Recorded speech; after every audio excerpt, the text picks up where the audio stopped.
revolución de las conciencias. Por eso lo más importante de todo es que se esté creando conciencia de manera masiva, sino que todo el pueblo esté informado. Esa es la revolución de las conciencias.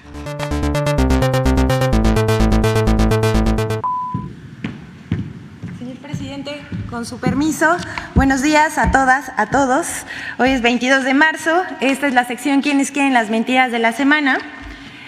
Y vamos a comenzar. Una vez más, periodistas y figuras de la oposición acusan sin tener razón. Como parte del proyecto Chapultepec, Naturaleza y Cultura, el Gobierno federal, en colaboración con el de la Ciudad de México, promueve la cultura y crea circuitos con la variedad de complejos que hay en el sitio. Trabaja en la rehabilitación del medio ambiente, reforestando, rescatando el agua del bosque de Chapultepec, además de conectar las 4 zonas que comprende el más grande bosque urbano en el mundo. 12 kilómetros de manantial a manantial. En el plan de rehabilitación le tocó el turno a la histórica Puerta de los Leones para ser restaurada y pintada. La oposición vio otra cosa y criticó por ignorancia los trabajos. Primero se lijó la pintura vieja y se aplicó primer para proteger el metal. El acabado se le dio con el verde tradicional de las rejas de Chapultepec. Sin embargo, cuando se le aplicó una capa protectora de primer, cuyo color es óxido oscuro, Salvador García Soto, Guadalupe Madrigal, Jesús Martín Mendoza y Luis Rocha diseminaron la mentira de que la Puerta de los Leones estaba siendo pintada de color vino tinto, color oficial, lo cual resultó falso, pero generó una fuerte polémica en las redes sociales. Salvador García Soto, columnista del periódico El Universal, reclamó en un tuit, escuche: la izquierda que tanto criticaba el uso de colores oficiales y la partidización del mobiliario público, hoy se descara y pinta de guinda la reja del bosque de Chapultepec, que por décadas ha sido de color verde. Y aún así, ¿dicen que no son iguales? Respondemos, sí, no somos iguales. Mostrando esta foto que vemos en pantalla de la reja color óxido. Otro usuario, Luis Rocha, se preguntó, ¿qué hizo desaparecer el clásico color verde de la reja? Sin embargo, pues no se quedó en la red social Twitter y por todos lados las redes sociales. Otros medios de comunicación diseminaron la mentira, tales como Publímetro, Contrarréplica, Diario de Confianza, La Verdad Noticias, Tribuna, Diario de México, entre otros. Así actúa la oposición. Líderes de opinión y medios de comunicación con el afán de desacreditar a este gobierno. No verifican ni investigan. Son capaces de mentir por todo. Como cuando dijeron, ¿se acuerdan?, que las vías del tren se habían comprado oxidadas, las vías del Tren Maya, lo cual resultó un chiste producto de la ignorancia, pero no les importa hacer el ridículo. Vamos con la siguiente. La prensa conservadora se vuelve experto en el uso del fentanilo. El pasado 15 de marzo, el presidente Andrés Manuel López Obrador anunció que se conformará un grupo de expertos para estudiar la posibilidad de sustituir el fentanilo, que según el Centro para el Control y la Prevención de Enfermedades de Estados Unidos, CDC, por sus siglas en inglés, es un opioide sintético 50 veces más fuerte que la heroína y hasta 100 veces más fuerte que la morfina, utilizado como analgésico y para el tratamiento del dolor intenso.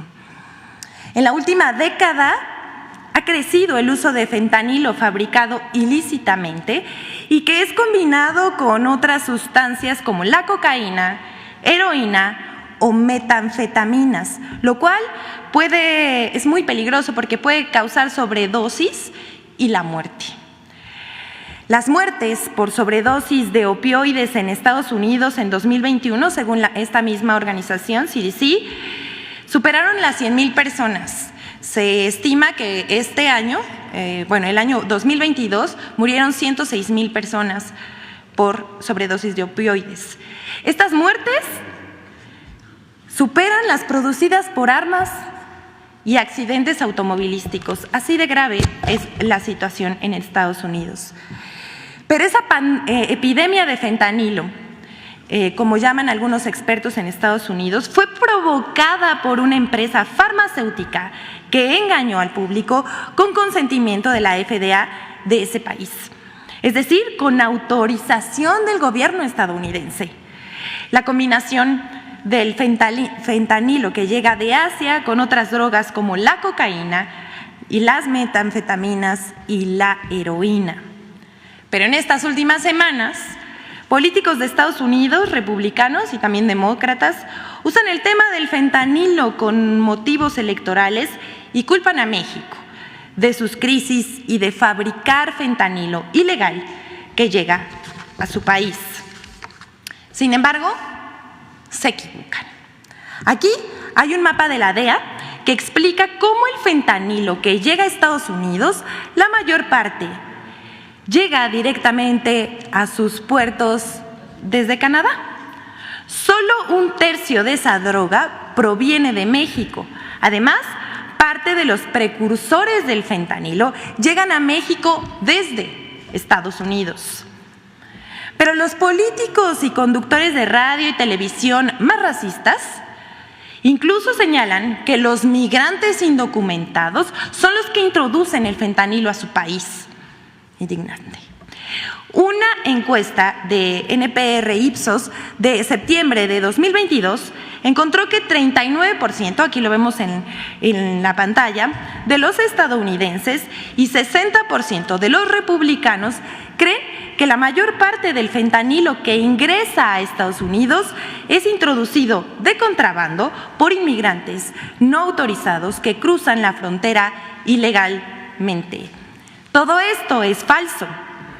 En realidad, el fentanilo es pasado de contrabando por la frontera mayoritariamente por ciudadanos estadounidenses, para consumidores que son ciudadanos estadounidenses casi en su totalidad. Así lo muestran las estadísticas oficiales sobre detenidos en Estados Unidos.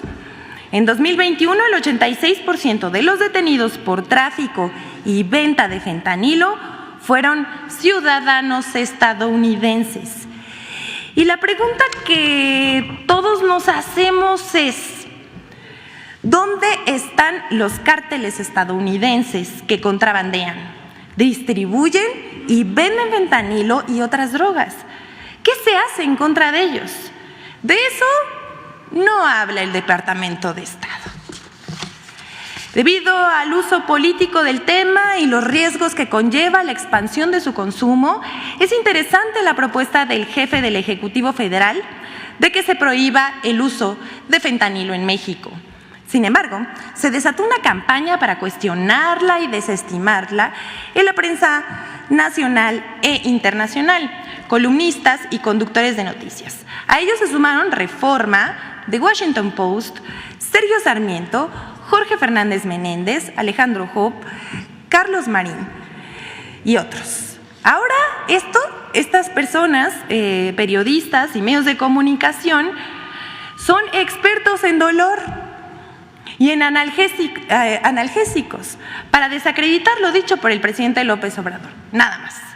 Sobran calificativos en las columnas periodísticas y en los comentarios que hacen en radio y televisión hacia el mandatario, y faltan argumentos de fondo contra la propuesta. Dicen que solo que el fentanilo es el único que se puede tratar el dolor crónico severo. Eso lo escribe Sergio Sarmiento, experto en dolor. Que en vez de fentanilo, el presidente quiere recetar raíz de jengibre. Publica la editorial de Reforma, Templo Mayor. Fernández Menéndez señala que la prohibición no es la solución para frenar el tráfico de fentanilo a Estados Unidos y que no debe verse como una droga de consumo ilegal. ¿Cómo le explicamos? Por su parte, Alejandro Hopp sostiene que el gobierno es prohibicionista. ¿Se acuerdan que este señor Alejandro Hopp fue uno de los mayores críticos con la prohibición de los vapeadores, pese a demostrar el grave daño a la salud que causan? En fin, Carlos Marín se preguntó ¿qué pasará si la Administración Federal detecta adictos a los antibióticos? ¿Prohibirá la penicilina?, se preguntó. Bueno, esto ya ni como chiste, la verdad. El periódico El Universal llegó al grado de amañar las cifras para golpearle al gobierno. El presidente Andrés Manuel López Obrador afirmó que México no produce fentanilo y que hay muy poco consumo. Pero el 16 de marzo, un día después del anuncio de que se conformará este grupo de expertos para ver la viabilidad de la propuesta, publicó Registra CDMX consumo de fentanilo, en la que consigna engañosamente que cada día de 2022 se registraron 259 consumidores de fentanilo mayores de 15 años. Es decir, 94.535 consumidores este año. Pero esta información es falsa. El gobierno de la Ciudad de México solo tiene registradas 259 personas que consumen una dosis diaria de fentanilo durante el año, no como dice El Universal, y no todos lo hacen de forma ilegal. En fin, hasta aquí con los expertos del fentanilo y el dolor crónico, pero vamos a otro. Las mentiras y muestras de humor involuntario de los conservadores frente a la concentración del 18 de marzo. El pasado 18 de marzo, en la conmemoración de los 85 años de la expropiación petrolera, en el Zócalo capitalino, corazón político y cultural de México, hoy epicentro de la transformación, unos 500,000 personas celebraron nuestra soberanía nacional junto al presidente de la República, Andrés Manuel López Obrador. Fue una verdadera fiesta popular. ¿Podemos poner el video?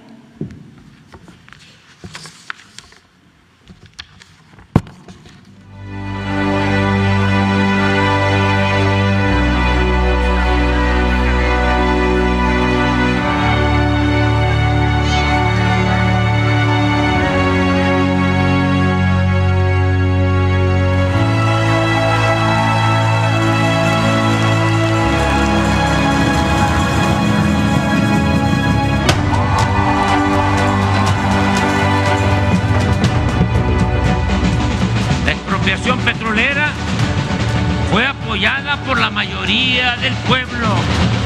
En las fotos de la época se advierte la presencia mayoritaria de gente humilde, hombres y mujeres indígenas, campesinos, obreros, maestros, empleados e integrantes de la clase media baja. Solo con el apoyo de las mayorías se puede llevar a cabo una transformación popular para hacer valer la justicia y enfrentar a los reaccionarios que se oponen a perder privilegios.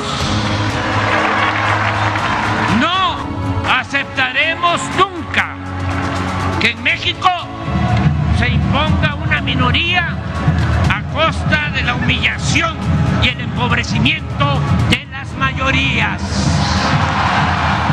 ¡Viva el general Lázaro Cárdenas del Río! ¡Viva México! ¡Viva México! ¡Viva México!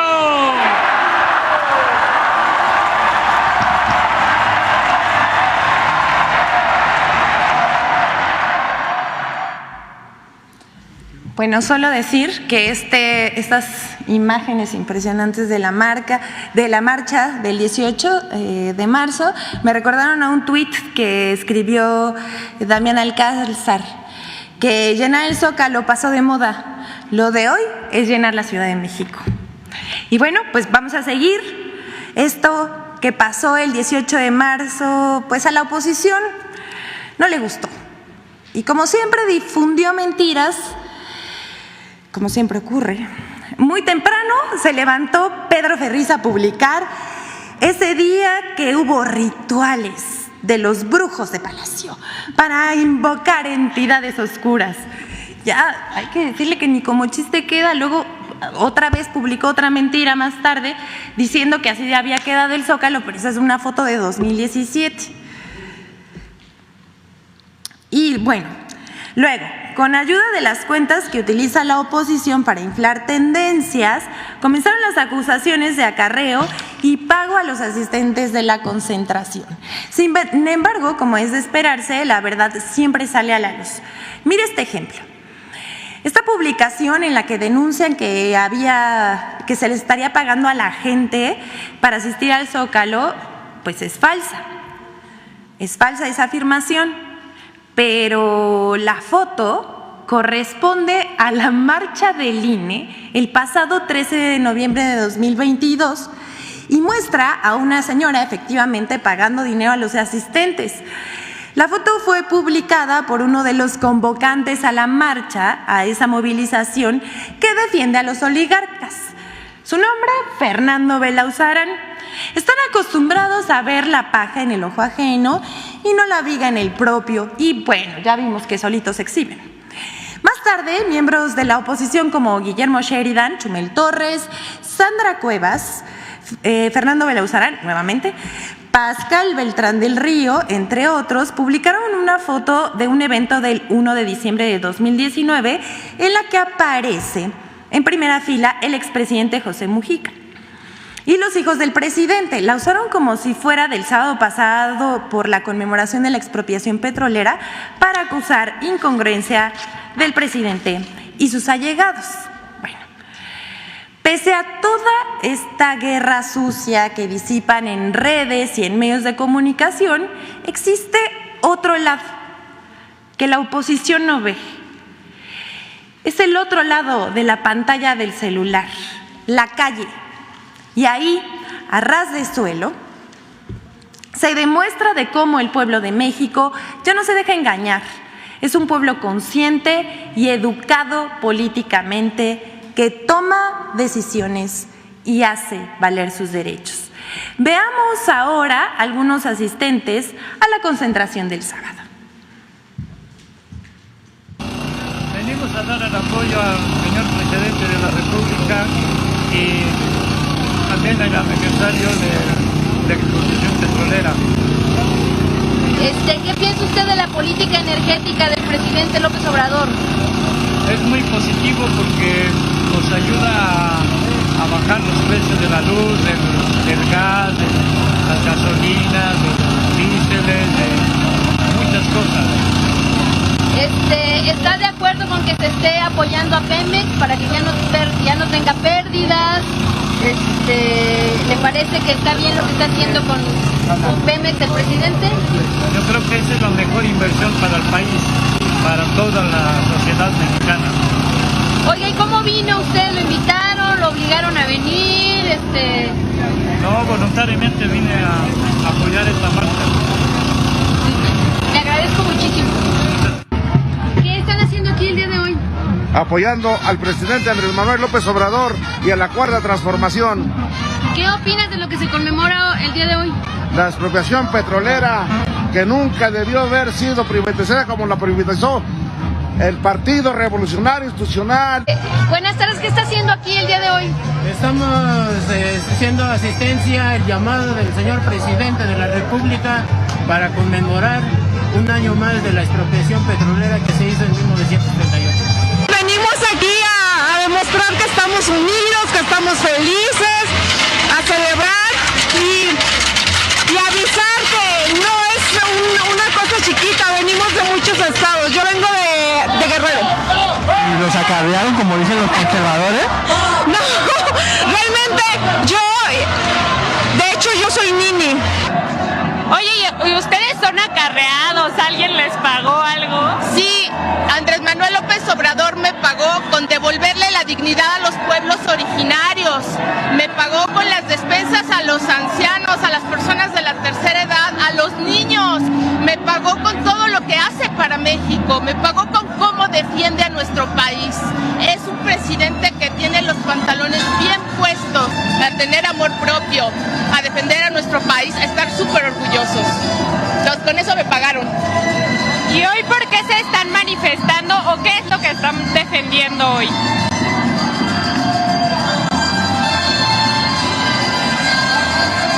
La reforma al INE, al IFE, la reforma a la Suprema Corte de Justicia, son corruptísimos, no defienden al pueblo. Lo que dijo Murayama, el pueblo no existe, pues el pueblo sí existe y estamos con AMLO y nadie nos paga más que AMLO con todo su amor por nosotros. Oye, ya va a empezar a llover, ¿aún así se van a quedar? Sí, ya traigo aquí para ponérmelo. Con todo apoyamos a AMLO porque él nos apoya a nosotros. ¿Cómo se llama? Nancy Cano. Muchísimas gracias. Venimos de Guayaquil, Ecuador, Órale, ¿y se vinieron específicamente para la marcha? No venimos específicamente. Venimos a pasear y a conocer.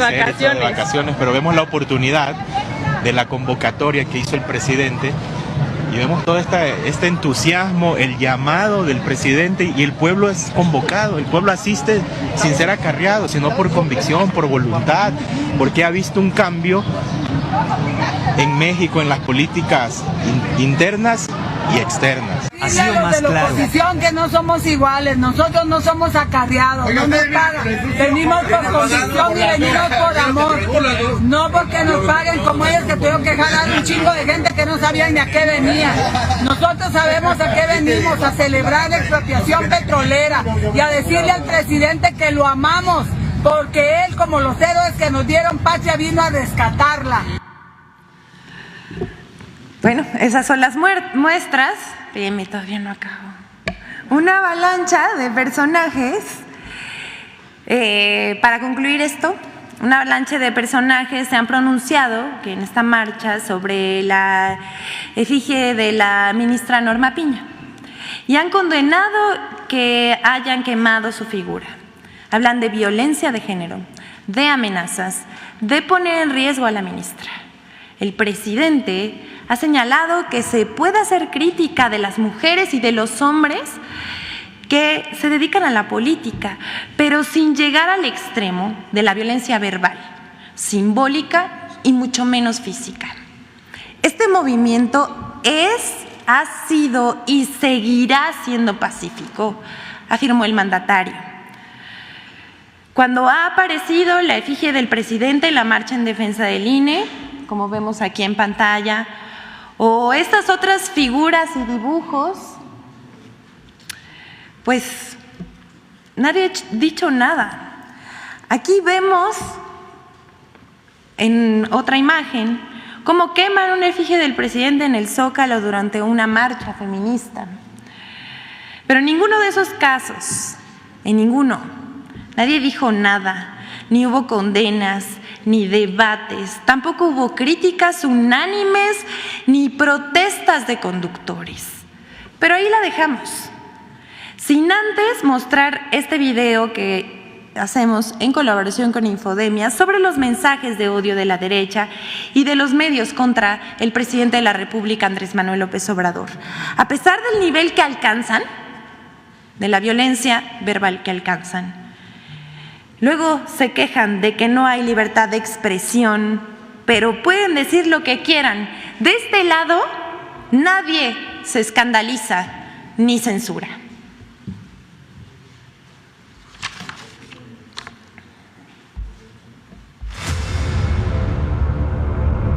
El odio genera desinformación. El odio busca estigmatizar a los adversarios y reducirlos a categorías infrahumanas. El famoso peligro para México, utilizado en 2006 contra Andrés Manuel López Obrador, ha sido sustituido por el catálogo del discurso de odio. 1. Llamados a la eliminación. Actores de la oposición han hecho llamados a la violencia, como el del historiador Francisco Martín Moreno, quien en octubre de 2020, en una entrevista con Pedro Ferriz de Con, aseguró que quemaba vivo a cada uno de los morenistas en el Zócalo capitalino. Pudiera regresar a la época de la Inquisición, yo colgaba a cada uno de los, quemaba vivo a cada uno de los morenistas en el Zócalo capitalino, Pedro, te lo juro. O el publirelacionista Carlos Alasraqui, quien en uno de sus espacios dirigió una carta a la mitad del país, a los que odian a Andrés y a la mentada 4T. También Gilberto Lozano, líder de Frena, ha aparecido en redes sociales en un video donde se le ve sosteniendo una cabeza falsa del presidente López Obrador sobre una charola. El expresidente Vicente Fox es otro personaje que ha hecho llamados al exterminio. El 9 de febrero de 2023 publicó un tuit con una imagen que contiene el siguiente mensaje: esterilización para perros, gatos y fans de AMLO. 2. Clasismo y racismo. En Twitter, personajes visibles de la derecha han discriminado a sus opositores por considerarlos de una clase social inferior, refiriéndose incluso a cartones que hacen alusión a razas de perros o viajes en aerolíneas de bajo costo. Otro ataque clasista constante es el que asegura que los simpatizantes de la Cuarta Transformación son pobres, flojos o no trabajan. Por ejemplo, se publican textos maniqueos para caricaturizar la frase del pueblo bueno, con categorías racistas. Guillermo Sheridan escribió que el mexicano es violento, tonto, fanático, corrupto, ladrón, sexista, caprichoso, temperamental, alcohólico, arbitrario, golpea a sus hijos y a las mujeres, idolatra el ruido, tira basura, nunca ha respetado el derecho ajeno, se pasa los altos, evade impuestos, compra y vende piratería. 3. Misoginia.